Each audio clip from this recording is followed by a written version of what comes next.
At the outset, the movement was called the Friends of the Western Sangha.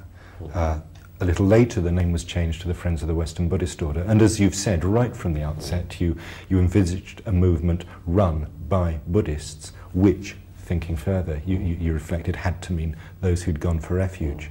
So right from the outset, you were clear that your movement would be based on an order. Now, was this primarily because you wanted to be sure that you were working with people who were really serious about what they were doing, or was it, and I'm not sure if this is mutually exclusive, because at that stage too you saw the importance of spiritual friendship, or were there other factors as well? No, I think, looking back, that the principal factor for me then, though it may not be the principal factor for me now, the principal factor for me then was that I wanted the Dharma to be correctly presented. I wanted that what was presented as Buddhism should be Buddhism, and not some mixture of some Buddhist teachings with some maybe Christian, theosophical, Hindu teachings, and so on. That, to begin with, I think was my primary consideration. Yeah. So what stage did you begin to see the significance, though, of the Buddha's teachings about spiritual friendship? Because increasingly that seems to have nudged its way into the heart of things as an aspect of spiritual life, almost alongside or as an aspect of going for refuge. I'm not sure about that, because in India itself I was for much of the time quite a loner, and I managed without spiritual friendship. But I think I came to see that people really needed spiritual friendship, and I came to see that more and more. I think also it was tied up with this whole question of the separation of the sexes for the purpose of spiritual practice.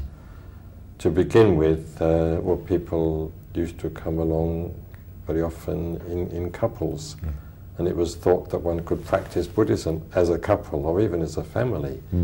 And the idea that your contact with members of the opposite sex could get in the way of your practice of Buddhism didn't seem to occur to anybody. There were, of course, some people in other Buddhist groups who became bhikkhus in the traditional sense, but they were regarded as quite exceptional and as not providing a model for the majority. In the case of the majority, all Buddhist activities were mixed, and very much mixed as our own word to begin with. But I think we did find, almost by accident, that retreats and Buddhist activities generally were better, more intense, when they were participated in either by men only or by women only. So therefore we discovered, as it were, the single-sex principle. And I think that the fact that people coming into Buddhism or coming into the FW came in as couples, and the fact that couples tended to rely on each other for emotional support, and even for sort of quasi-friendship, obscured the need for spiritual friendship. And I tend to think, in retrospect, that the importance and the necessity of spiritual friendship in spiritual life became really clear to us, and perhaps became really clear to me only when we started having single-sex activities.